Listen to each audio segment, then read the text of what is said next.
Hello there, beautiful people. Welcome back to the channel.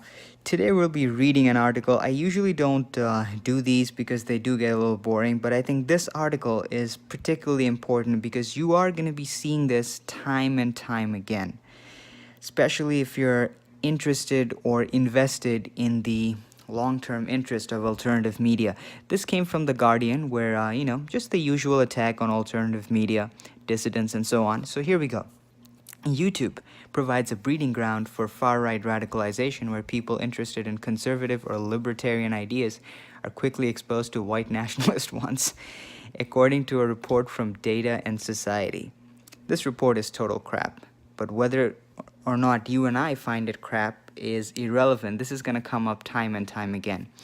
Let's dive into this.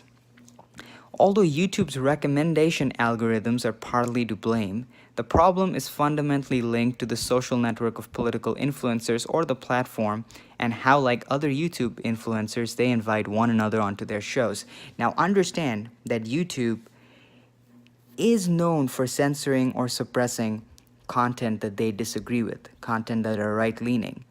If you are on the right-leaning spectrum of American politics or Western politics, be assured YouTube's algorithm is not giving you any leg up. If anything, you gotta work twice as hard.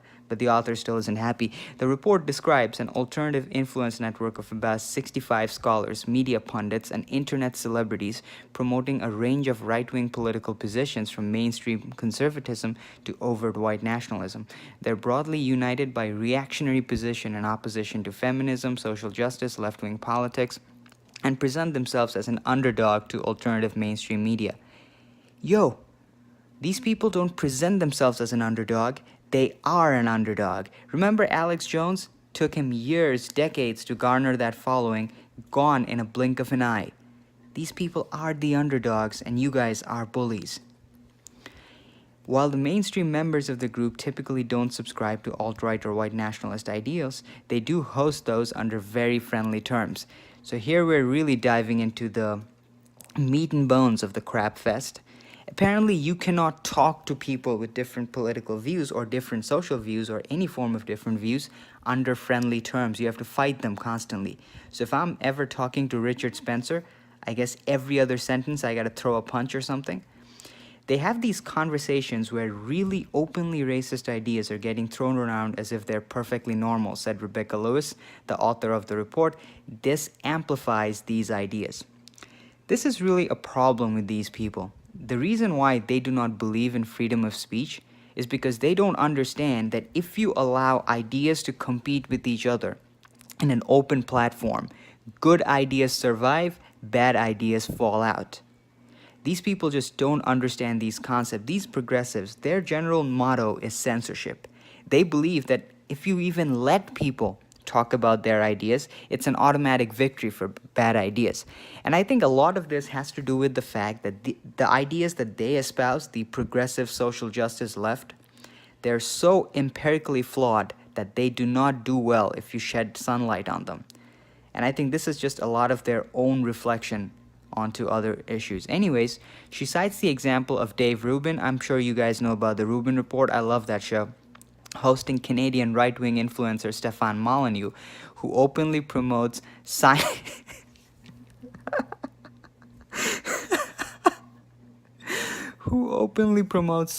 racism and advocates for the men's rights movement. Read that whole sentence again. He openly promotes scientific racism and advocates for the men's rights movement. Wow. Advocating for the men's rights movement is apparently bad. For those of you guys who don't know about this, Stefan Molyneux, I love the guy. He's a great thinker. I'm a big fan. Anyways, Stefan Molyneux talks about the bell curve or the relationship between race and IQ.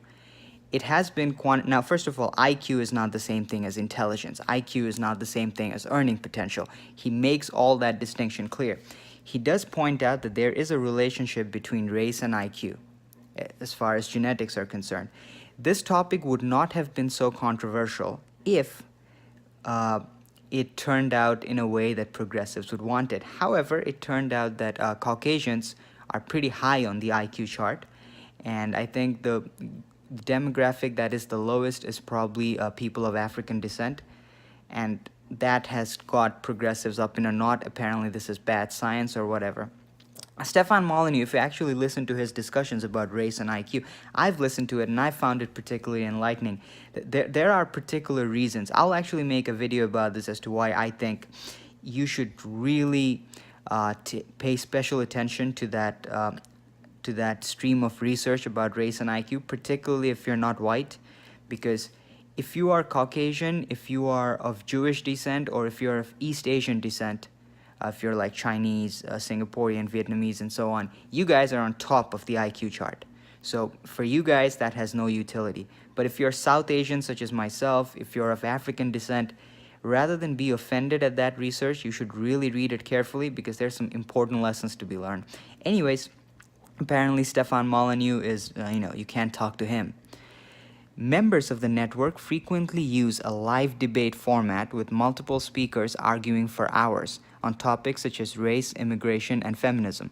The format is particularly challenging to moderate, relying on viewers reporting objectionable content during the live stream. This is particularly important because, once again, it shows us the mindset. They have a problem with people debating as long as one side of the debate does not have ideas that they agree with. That's the whole thing. Debate is the best way to weed out objectionable ideas, if you even believe such a thing exists.